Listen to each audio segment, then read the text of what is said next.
नमस्कार दोस्तों, उम्मीद करता हूं कि आप सब लोग बेहतर होंगे। स्वागत है एक बार फिर से आप सभी का एससीएस एकेडमी के यूट्यूब चैनल पर। दोस्तों, मेरा नाम है पंकज शर्मा और डिस्कस करने वाला हूं आप लोगों के साथ इस क्लास में एमपीपीएससी प्रीलिम्स यूनिट नंबर 6 को लेकर। एमपीपीएससी प्रीलिम्स के यूनिट नंबर 6 में दोस्तों एमपी और भारत की इकोनॉमी से संबंधित टॉपिक्स दिए गए हैं। हमने इस पूरे की पूरी इकाई को अलग अलग मॉड्यूल्स में डिवाइड किया है और इसके हम लोग जिस मॉड्यूल पर डिस्कस कर रहे हैं दोस्तों, उसमें भारत की विदेश व्यापार नीति है, G20 है, सार्क है और आसियान है। पिछले लेक्चर में हम लोगों ने सार्क पर डिटेल में डिस्कशन किया था, उसके सभी पहलुओं को हम लोगों ने समझ लिया था और हम इस बात से भी आश्वस्त हो गए थे कि एग्जाम में वहां से बाहर क्वेश्चन नहीं जाएगा सार्क के टॉपिक से। ऐसा ही एक डिटेल डिस्कशन हम आज के इस क्लास में करने वाले हैं, क्योंकि आज की इस क्लास में हमारा जो टॉपिक है दोस्तों, इस मॉड्यूल का अंतिम टॉपिक है जिसमें हम लोग आसियान के बारे में बात करेंगे। जिस प्रकार से सार्क एक क्षेत्रीय संगठन के तौर पर हम देखते हैं, भारतीय उपमहाद्वीप के सभी जो 8 देश हैं उनका संगठन रहा वो, वैसे ही हम लोगों को दक्षिण पूर्वी जो एशिया के देश हैं उनका एक क्षेत्रीय संगठन देखने को मिलता है। उस क्षेत्रीय संगठन को दोस्तों हम आसियान के नाम से जानते हैं। अब आसियान जो है, इसको हम लोगों को इस हिसाब से पढ़ना है कि एमपीपीएससी प्रीलिम्स में जैसे ही यहां से कोई क्वेश्चन आपसे आए तो वो छूटे ना। अब इसके लिए इसका पूरा कवरेज होना भी जरूरी है दोस्तों। अगर हम इसके पूरे कवरेज की बात करें तो इसके अंतर्गत आप लोगों को क्या क्या पढ़ना है, इसमें जो हम आज डिस्कस करेंगे वो है दोस्तों, सबसे पहले कि आसियान है क्या। सबसे पहले तो हम इस पे डिस्कस करेंगे। उसके बाद हम देखेंगे कि आसियान की स्थापना क्यों की गई या क्या उद्देश्य थे जिनको लेकर आसियान की स्थापना की गई थी। फिर हम लोग बात करेंगे कि आसियान की उत्पत्ति कैसे हुई। स्थापना करने के पीछे कुछ ना कुछ उद्देश्य थे, लेकिन उत्पत्ति की कोई ना कोई प्रक्रिया रही होगी, वो उन सब चीजों को पढ़ेंगे। उसके बाद फिर हम बात करेंगे इसके विस्तार की, कि आसियान शुरू में जो था क्या आज उसी रूप में स्थापित है या इसकी स्थिति में कुछ ना कुछ बढ़ावा देखने को मिला या इसका विस्तार हुआ है। तो आसियान का विस्तार भी हम लोग यहाँ पर डिटेल में देखेंगे और आसियान के विस्तार के बाद इसकी संरचना देखेंगे कि आसियान की पूरी व्यवस्था में क्या क्या चीजें हम लोगों को दिखाई पड़ती हैं जो इसके लिए बहुत इंपॉर्टेंट होती हैं। संरचना के बाद फिर हम लोग देखेंगे कि आसियान और भारत क्या है। आसियान और भारत का कंपैरिजन करेंगे कि आसियान और भारत की क्या स्थिति वर्तमान में है। फिर हम लोग बात करेंगे कि भारत के लिए आसियान कितना महत्वपूर्ण है, क्यों भारत आसियान को इंपॉर्टेंट देता है। भारत की एक्ट ईस्ट पॉलिसी को आसियान से संबद्ध करके देखेंगे। चीन और आसियान की स्थिति को कंपेयर करते हुए भारत की वहां भूमिका देखेंगे कि किस प्रकार से चीन के बढ़ते प्रभाव को रोकने में भारत आसियान का सहारा ले सकता है या आसियान का सहयोग कर सकता है। तो इन सब चीजों पे हम डिटेल में डिस्कशन करेंगे। सबसे पहले हम इस टॉपिक को शुरू करते हैं और देखते हैं कि आसियान है क्या। दोस्तों, आसियान अर्थात association of south east Asian Nations. विश्व के नक्शे पे जब आप देखेंगे तो दक्षिण पूर्वी एशिया के देश आपको देखने को मिलेंगे। अब आप जब दक्षिण पूर्वी एशिया के देश देखेंगे तो यहाँ Indonesia, Laos, Cambodia, Vietnam, Myanmar आदि सभी देश आपको देखने को मिलेंगे। इन देशों ने अपना एक क्षेत्रीय संगठन बनाने का निश्चय किया था और जो क्षेत्रीय संगठन बनाया उससे इन्होंने ये नाम दिया जिसे हम आसियान के नाम से जानते हैं। याद रखिएगा कि ये इन देशों तक सीमित है, पर्टिकुलर दक्षिण पूर्वी एशिया के देशों के लिए बनाया गया था। उनके हितों का, उनके आर्थिक हितों का, उनके राजनीतिक हितों का, उनके डिफेंस संबंधी हितों का संरक्षण करने के लिए उन्होंने इसको बनाया। एक क्षेत्रीय स्तर का संगठन हमें ये देखने को मिलता है और इसके आदर्श वाक्य से ही हम लोगों को पता चलेगा कि इसका उद्देश्य क्या है। तो one vision, one identity, one community, इस आदर्श वाक्य के साथ आसियान की स्थापना की गई थी दोस्तों। और इसका जो सचिवालय बनाया गया, हेडक्वार्टर, वो जकार्ता में बनाया गया। जकार्ता इंडोनेशिया की राजधानी है। तो यहां पर हम लोगों को देखने को मिला आसियान क्या है। आसियान एक क्षेत्रीय संगठन है जिसका पूरा नाम है association of south east Asian. ठीक है दोस्तों, चलिए अब हम बात करते हैं कि इसकी स्थापना क्यों की गई या इसके उद्देश्य क्या थे। दोस्तों याद रखिएगा कि जब आसियान की स्थापना की गई तो इन्होंने अलग अलग उद्देश्य को अपनाया और इसमें इनका प्रमुख उद्देश्य था राजनीतिक और आर्थिक स्थिरता प्राप्त करना।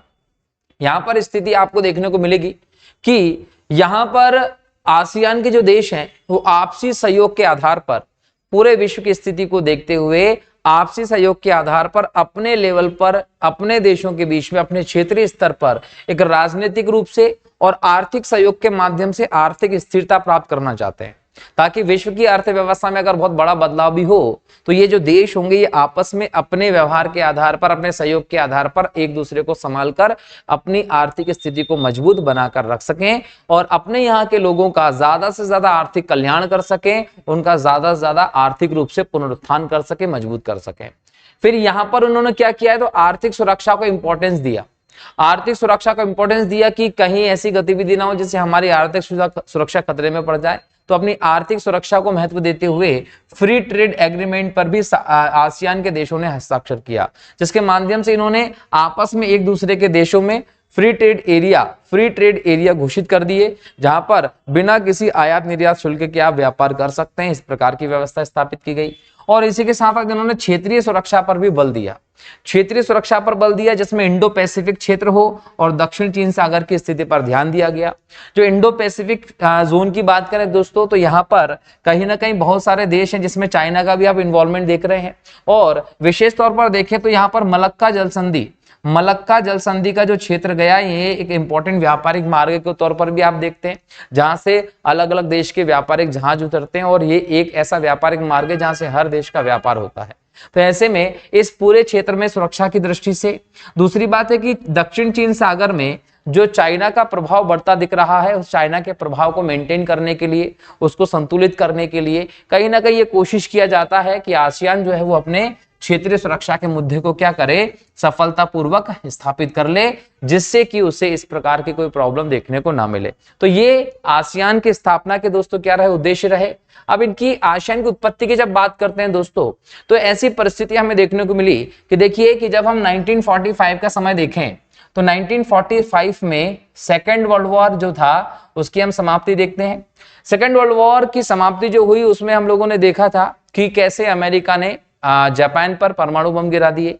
जापान पर परमाणु बम गिराए अमेरिका के, उसका उद्देश्य हम ये भी देख सकते हैं कि वो पूरी विश्व की राजनीति का एक केंद्र बनना चाहता था, अपने आप को एक शक्तिशाली राष्ट्र के तौर पर स्थापित करना चाहता था, ताकि पूरी दुनिया एक ध्रुवीय व्यवस्था की तरफ बढ़ जाए, हर एक व्यक्ति अमेरिका के सामने झुकने लगे और अमेरिका का लोहा मानने लगे।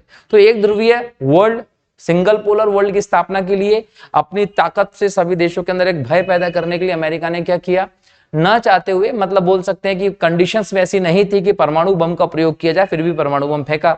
लेकिन अमेरिका जो चाहता था वो व्यवस्था आगे जाके नहीं बढ़ पाई। क्यों नहीं बढ़ पाई? क्योंकि एक तरफ हम देखते हैं कि नाटो के तौर पर अमेरिका की व्यवस्था देखने को मिली, तो दूसरी तरफ यूएसएसआर, पूर्व सोवियत संघ, जिसका सबसे बड़ा देश रूस था दोस्तों, इनका एक देखने को मिला। तो एक तरफ नाटो और एक तरफ यूएसएसआर, एक तरफ सोवियत देश, एक तरफ पूंजीवादी देश, इनके बीच में यहां पर एक बोल सकते हैं कि गोली बम की नहीं, बल्कि एक वाक पेपर वाला एक युद्ध शुरू हुआ। एक होड़ सी लग गई कि आज एक परमाणु बम बनाएगा तो दूसरा 2 बना लेगा, एक हवाई जहाज बनाएगा तो दूसरा 2 हवाई जहाज बना लेगा। ऐसे एक प्रतियोगिता वाला युद्ध शुरू हो गया। इस प्रतियोगिता वाले युद्ध को नाम दिया गया शीत युद्ध।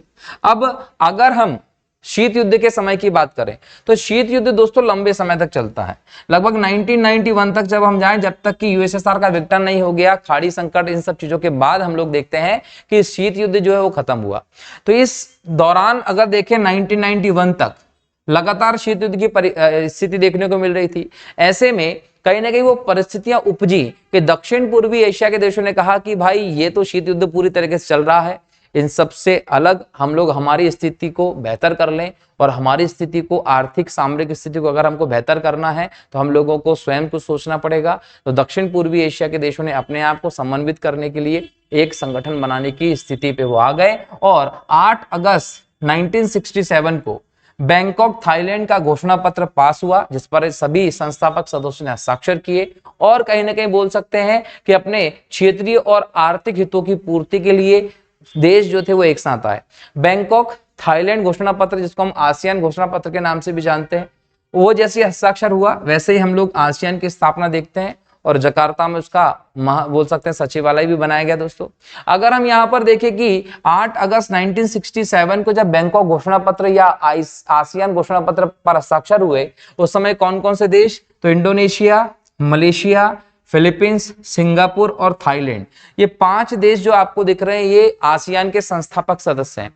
क्वेश्चन अलग अलग प्रकार से एग्जाम में पूछ सकता है, आपको सभी चीज के लिए तैयार रहना होगा कि आसियान के संस्थापक राष्ट्र कौन कौन से थे। इंडोनेशिया, मलेशिया, फिलीपींस, सिंगापुर और थाईलैंड, अब इसी बीच में आपको एक और कंडीशन देखने को मिलेगी।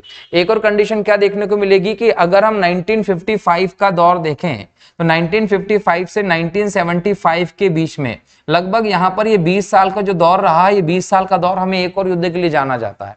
यहाँ पर एक डायरेक्ट युद्ध देखने को मिल रहा है यूएसए और वियतनाम के क्षेत्र में। अब यूएसए और वियतनाम का ये युद्ध लगभग 20 साल तक चलता है। इस युद्ध की समाप्ति 1975 में होती है और जब ऐसी यहाँ पर स्थिरता कायम हो जाती है तो फिर आसियान का पहला विस्तार हमें देखने को मिलता है और उसके तहत हम देखते हैं कि 1984 में ब्रुनेई, उसके बाद फिर वियतनाम 1995 में, लाओस 1997 में, म्यांमार 1997 में और कंबोडिया 1999 में। तो ऐसे करके इसमें 5 नए सदस्य देश भी जोड़ लिए गए। ये 5 नए सदस्य देश जो जोड़े गए थे वो भी दक्षिण पूर्वी एशिया के ही देश थे दोस्तों। इस प्रकार से हम देखते हैं कि अंततः 1999 तक हम देखें तो आसियान जो है ये पूरी तरीके से हम देखें 10 सदस्यों वाला एक संगठन बन गया। तो आपसे एग्जाम में पूछेगा कि वर्तमान में आसियान में कितने सदस्य देश हैं, तो 10 सदस्य देश हैं और उन 10 सदस्य देशों में Indonesia, Malaysia, Philippines, Singapore, Thailand संस्थापक सदस्य देश हैं इसके, जबकि Brunei, Vietnam, Laos, Myanmar, Cambodia ये बाद में शामिल किए गए हैं। अब एग्जाम में क्वेश्चन ये भी पूछ सकता है कि सबसे बाद में कौन शामिल हुआ, कौन संस्थापक सदस्यों में था, लाओस कब शामिल हुआ, म्यांमार कब शामिल हुआ। तो पर्टिकुलर एक एक देश का भी पूछ सकता है, सभी का भी पूछ सकता है, तो आपको ये सारे फैक्ट्स याद करने पड़ेंगे। तो ये देखिए इस प्रकार से हम आपसी क्षेत्रीय और आर्थिक हितों की पूर्ति के लिए, एक प्रकार से आर्थिक स्थिरता को प्राप्त करने के लिए, जो आंतरिक क्षेत्रीय शांति है उस व्यवस्था को स्थापित करने के लिए विभिन्न चीजों को देखते हुए यहाँ पर आसियान की स्थापना हुई। अब आसियान की स्थापना तो हुई, लेकिन जैसे मैंने कहा कि संस्थापक सदस्यों की जब बात करते तो केवल 5 थे।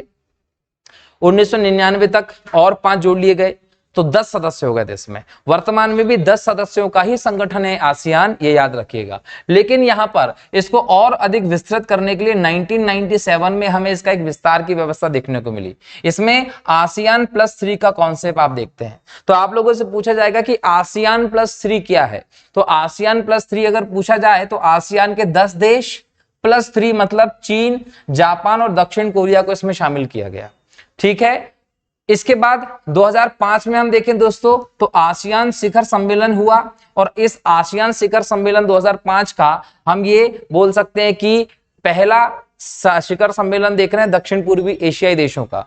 इस शिखर सम्मेलन में भारत को, ऑस्ट्रेलिया को, न्यूजीलैंड को, रूस को, अमेरिका को भी शामिल किया गया। अब याद रखिएगा कि यहां पर भारत हो, ऑस्ट्रेलिया हो, न्यूजीलैंड हो, रूस हो, अमेरिका हो या चीन, जापान, दक्षिण कोरिया हो, ये सभी के सभी अनौपचारिक सदस्य देश हैं। अनौपचारिक सदस्य देश का मतलब होना है कि आसियान का जो मूल संगठन है, आसियान का जो मूल संगठन है उस संगठन का ये हिस्सा नहीं बने हैं। बाकी इन्हें एक प्रकार से आप पर्यवेक्षक राष्ट्र के तौर पर बोल सकते हैं कि ये ऐसे देश यहां पर शामिल हुए हैं। तो यहां पर आपको भारत, ऑस्ट्रेलिया, न्यूजीलैंड, रूस, अमेरिका और बाकी ये जो देश मिले हैं ये इनके अदर सदस्य के तौर पर, अनौपचारिक सदस्य के तौर पर देखते हैं। लेकिन फिर आप लोगों के दिमाग में क्वेश्चन आएगा कि सर फिर इनको क्यों जोड़ा गया। इनको जोड़ा इसलिए गया कि आसियान जो था वो क्षेत्रीय स्तर पर स्थापित किया गया। ये अपने आर्थिक और क्षेत्रीय जो इनके हित थे उनको साधना चाहते थे कि नहीं साधना चाहते थे। अब लेकिन ये भी तो मत भूलिए कि आसियान के जो देश हैं वो एक कुएं के मेंढक थोड़ी ना है। उनका व्यापार सिर्फ आपसी क्षेत्रों में ही थोड़ी ना चलता है कि वो FTA साइन कर लें और बाकी सब चीजों के तहत अपने क्षेत्र में व्यापार चालू रखें। उनका व्यापार तो भारत से भी चल रहा है, ऑस्ट्रेलिया से भी चल रहा है, न्यूजीलैंड से भी चल रहा है, रूस से भी चल रहा है, अमेरिका से भी चल रहा है, उसके अलावा इन देशों से भी चल रहा है। तो चूंकि ये भी इनके आर्थिक हिस्से कहीं ना कहीं जुड़े हैं और पूरी तरीके से मजबूती के साथ जुड़े हुए हैं, तो इसलिए इन देशों को अनौपचारिक सदस्य के तौर पर यहां पर स्थापित किया गया है, क्योंकि इनसे भी आसियान देश जो होते हैं वो प्रभावित होते हैं, उनकी अर्थव्यवस्था प्रभावित होती है। ठीक है, इसके बाद दोस्तों 2015 में जब हम देखते हैं तो आसियान समुदाय का शुभारंभ किया गया। तो एग्जाम में पूछेगा कि आसियान समुदाय क्या है। तो 2015 में शुभारंभ किया गया, जिसके 3 स्तंभ हैं। एक राजनीतिक और सुरक्षा समुदाय बनाया गया है जो राजनीतिक और सुरक्षा मुद्दों को देखता है। एक आर्थिक समुदाय बनाया गया है जो आर्थिक हितों पर काम करता है, और एक सांस्कृतिक और सामाजिक समुदाय बनाया गया है जो इन देशों में सामाजिक और सांस्कृतिक व्यवस्था को देखने का काम करता है। इन क्षेत्र में प्रगति क्या की जा सकती है उसकी संभावनाएं तलाशने का काम करता है। तो 3 स्तंभ हैं आसियान समुदाय के, जो हम लोगों ने यहाँ देख लिया कि आसियान समुदाय क्या है, ठीक है। और अगर यहाँ पर सदस्यों के बारे में पूछे तो ये ध्यान रख लिया जाए कि 10 ही सदस्य हैं, बाकी अनौपचारिक सदस्य के तौर पर दिखाई पड़ते हैं। इसके बाद हम देखें कि इसकी संरचना क्या है दोस्तों। तो इसकी संरचना में प्रति वर्ष के हिसाब से यहाँ पर अध्यक्षता में बदलाव होता है। इस बार कोई और अध्यक्ष होगा, इस बार कोई और अध्यक्ष होगा।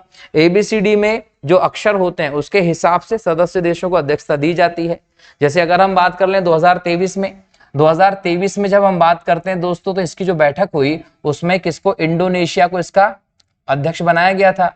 इसके बाद हम देखें दोस्तों नेक्स्ट जो होगा उसमें लाओस आ जाएगा अध्यक्ष के तौर पर। तो 2024 में कौन, लाओस के पास इसकी अध्यक्षता होगी और इसका सम्मेलन होगा, ठीक है। तो यहां पर आसियान की बात हुई। अगर हम आसियान शिखर सम्मेलन की बात करें दोस्तों, तो इसका सर्वोच्च जो निकाय है आसियान का, वो आसियान शिखर सम्मेलन ही है, जहां पर विभिन्न आसियान देशों के राष्ट्र अध्यक्ष जो होते हैं वो शामिल होते हैं, आपसी मुद्दों पर बातचीत करते हैं, और ये इसका उद्देश्य भी निर्धारित करता है और नीति निर्धारक भी होता है।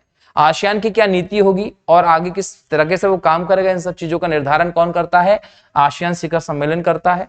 2005 में ये शुरू हुआ, तो 2023 में अगर हम जा रहे हैं दोस्तों तो 18वां हो चुका है। इसमें ये ध्यान रखिएगा, 18वां इंडोनेशिया में हुआ था, ठीक है। अच्छा, यहां पर अगर हम बात करें आसियान +3, वो भी इसकी संरचना में शामिल है और अनौपचारिक सदस्य भी इसकी संरचना में शामिल है। तो ये सबके साथ हम बोल सकते हैं कि ये शिखर सम्मेलन होता है। सभी देशों के प्रमुख जो होते हैं वो होते हैं। जब पिछली बार आसियान का सम्मेलन हुआ था तो नरेंद्र मोदी जी उसमें शामिल भी हुए थे, दोस्तों ध्यान रखिएगा। इसके अलावा 7 सितंबर 2023 को मैंने कहा था जकार्ता इंडोनेशिया में हुआ। अब देखिए यहाँ पर 18वां पूर्वी एशियाई शिखर सम्मेलन हुआ है, लेकिन अगर हम भारत आसियान की बात करें तो भारत आसियान के संबंध प्रमुख तौर पर 2003 से चल रहे हैं दोस्तों। तो 2003 से अगर भारत आसियान की हम बैठक देख रहे हैं तो उस हिसाब से हम देखें तो 2023 में 20वां आसियान भारत सम्मेलन था ये। और अगर हम पूर्वी एशियाई शिखर सम्मेलन की बात कर लें तो जो 2005 से स्टार्ट हुआ था ये 18वां था, ये भी आप लोगों को ध्यान रखना है। तो ये आसियान के संरचना, उसके शिखर सम्मेलन की हम लोगों ने बात की है। इसके बाद हम देखें दोस्तों तो आसियान और भारत की स्थिति भी समझना होगा। देखिए कि आसियान जो है वो भारत का सदस्य नहीं है, लेकिन उससे बहुत महत्वपूर्ण रूप से संबंध रखता है। अगर हम देखें 1992 में जब नरसिम्हा राव जी की सरकार थी, तब हम वहां के क्षेत्रीय संवाद भागीदार बने थे आसियान के। इसके बाद हम एक्ट ईस्ट पॉलिसी की बात अगर करते हैं भारत की, तो भारत की एक्ट ईस्ट पॉलिसी में जाएं तो ये दक्षिण पूर्वी एशिया के देश उसमें शामिल होते हैं।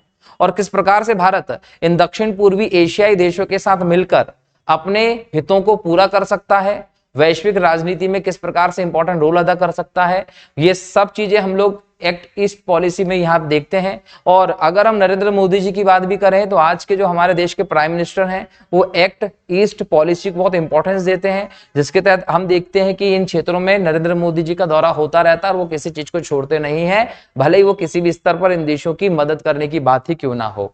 आर्थिक सहयोग की बात करें दोस्तों तो भारत का, और अगर हम बात करें आसियान में, तो लगभग 11% के आसपास हमारा यहाँ पर व्यापार होता है। और चौथा बड़ा व्यापारिक साझेदार भी आसियान भारत का, ये भी मत भूलिएगा। तो देख लीजिए, इससे ही पता चलता है कि भारत के आर्थिक हित कितने ज्यादा जुड़े हुए हैं। खासकर हम बात करें 2003 में आसियान इंडिया बिजनेस काउंसिल का प्रारंभ होता है और इसके साथ साथ भारत की इससे सीधे सीधे बात चालू होती है। 2010 में आसियान के देशों के साथ हमने फ्री ट्रेड एग्रीमेंट भी किया था, जिसमें हम लोगों ने जो शुल्क होता है व्यापार का, उसको हमने फ्री ट्रेड एग्रीमेंट की तरफ लाने लगे। इसके अलावा हमारा सांस्कृतिक संबंध भी बहुत गहरा है आसियान के साथ। अगर हम आसियान के साथ भारत के सांस्कृतिक संबंधों की बात करें तो प्रमुख तौर पर जो आसियान के देश हैं दोस्तों, वहां पर बौद्ध धर्म का प्रचार प्रसार हुआ है। अगर हम प्राचीन काल से देखें, अशोक के समय से ही भारत के राजदूत इन देशों में बौद्ध धर्म के प्रचार प्रसार के लिए गए। जब 12वीं शताब्दी में भारत की भूमि से बौद्ध धर्म लुप्त होने की व्यवस्था में आई, तो हम लाओस, कंबोडिया जैसे देशों में, थाईलैंड जैसे देशों में आज बौद्ध धर्म को बड़े पैमाने पर देखते हैं दोस्तों। तो कहीं ना कहीं यहाँ पर जो धर्म चल रहा है, जिस चीज को लोग फॉलो कर रहे हैं, वो भारत से ही जन्म हुआ है। इसके अलावा हम देखें इंडोनेशिया में बोरो विदुर का स्तूप हमें देखने को मिलता है, जो सबसे बड़ा बौद्ध स्तूप है दोस्तों। अगर हम हिंदू धर्म संस्कृति की और यहाँ पर बात करें तो हमारी जो मंदिर निर्माण कला हो या भारतीय हिंदू धर्म की यहाँ पर जड़ें हो, वो भी मजबूत हैं। श्री गणेश की बड़ी प्रतिमा हमें इन देशों में देखने को मिलती है। इसके अलावा अंकोर वाट का जो मंदिर है दोस्तों, विष्णु भगवान का मंदिर है, है जो हमें कंबोडिया में देखने को मिलता है, और कंबोडिया का जो राष्ट्रीय ध्वज है उस पर भी हमें उसका निशान मिलता है। इसका मतलब भारत की धर्म की बात करें, भारत के सांस्कृतिक पृष्ठभूमि की बात करें तो आज से नहीं, प्राचीन काल से हम आसियान देशों के साथ जुड़े हुए हैं। तो इन सांस्कृतिक संबंधों का भी आसियान देशों के साथ भारत का कहीं ना कहीं क्या रहा है, जुड़ाव रहा है। तो भारत सांस्कृतिक तौर पर हो, आर्थिक तौर पर हो, राजनीतिक तौर पर हो, आसियान से सीधे सीधे संबंधित रहा, इसलिए भारत इसको कभी भी नजरअंदाज नहीं करता, इसको महत्व देता है। अगर हम भारत के लिए आसियान का महत्व देखें दोस्तों, तो कहीं ना कहीं भारत की आर्थिक दृष्टि से हम बात करें और सुरक्षा की दृष्टि से बात करें तो हमारे राजनयिक संबंध आसियान से बहुत ज्यादा इंपॉर्टेंट है।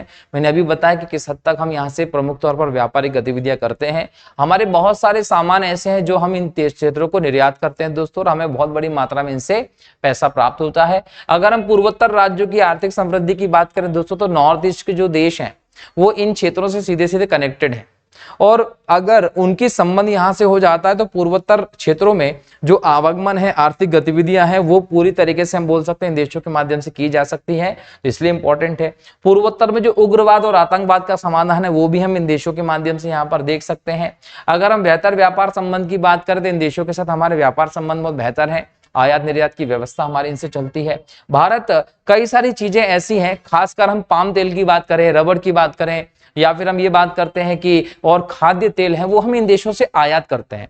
इसका मतलब ये दिखाई पड़ता है कि इस दृष्टि से भी आसियान हमारे लिए बहुत इंपॉर्टेंट है। चीन की मौजूदगी का प्रतिकार, भारत एक अनौपचारिक सदस्य के तौर पर ही भले ही, लेकिन भारत आसियान से संबंध है, और दक्षिण चीन सागर में किस प्रकार से चीन अपने साम्राज्यवादी नीतियों के तहत विस्तार करता है, किस प्रकार से चीन वियतनाम के साथ क्षेत्रों को लेकर लड़ता है, किस प्रकार से चीन इस क्षेत्र में अपनी दादागिरी बनाने की कोशिश करता है, वहां पर अगर भारत की मौजूदगी होती है तो भारत की मौजूदगी इस चीज को बैलेंस करने का काम करती है, चीन की दादागिरी पर रोक लगती है। चीन की दादागिरी पर रोक लगती है। भारत एक ऐसा देश है जो साम्राज्यवादी शक्तियों का सीधे विरोध करता है। इससे आसियान के जो देश हैं उनको एक बल मिलता है कि भारत जैसा देश जो साम्राज्यवादी शक्तियों का विरोधी है वो हमारे साथ है, उसकी विचारधारा हमारे साथ है। तो कहीं ना कहीं चीन जैसे देश जो होते हैं वो अपने स्तर पर आगे बढ़ने से थोड़े से पीछे होते हैं। इसके अलावा भारत प्रशांत क्षेत्र में व्यापार हितों को साधने की बात करें दोस्तों, तो जिस प्रकार से मैंने कहा कि मलक्का जल संधि यहाँ से इंपॉर्टेंट क्षेत्र है जहां से बहुत बड़ा व्यापार होता है, और वही व्यापारिक मार्ग जो होता है वो भारत के दक्षिण से भी होकर जाता है। तो इस क्षेत्र में व्यापारिक गतिविधियों की दृष्टि से देखें तो बहुत इंपॉर्टेंट साबित हो सकता है। समुद्री व्यापार की सुरक्षा हो, इसके लिए भी इंपॉर्टेंट हो सकता है, और दक्षिण चीन सागर में किस प्रकार से चीन विस्तार कर रहा है उसका विरोध भी हम करते हैं। तो इन दृष्टि से हम देखें कि भारत का आसियान के लिए महत्व बहुत ज्यादा है, और जितना भारत के लिए आसियान इंपॉर्टेंट है उतना ही हम भी आसियान के लिए इंपॉर्टेंट है दोस्तों, जिसका फल है कि भारत आसियान के जो संबंध है वो बहुत बेहतर चले आ रहे हैं। ठीक है, तो ये हमने आसियान से संबंधित इंपॉर्टेंट चीजों को देखा है दोस्तों, फैक्ट्स को देखा है जो एग्जाम की दृष्टि से आपके लिए इतने इंपॉर्टेंट है कि यहाँ से क्वेश्चन शायद ही आपका कोई बाहर जाए। ठीक है, तो ये हमारा ये मॉड्यूल भी खत्म हुआ जिसमें हम लोगों ने सबसे पहले बात की थी भारत की विदेश व्यापार नीति, फिर हम लोगों ने बात किया था दोस्तों G20, फिर सार्क, और अब आसियान को हम लोगों ने डिस्कस किया।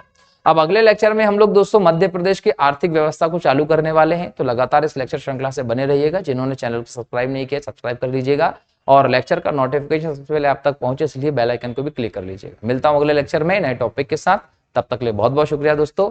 जय हिंद, जय भारत, वंदे मातरम, जय श्री राम।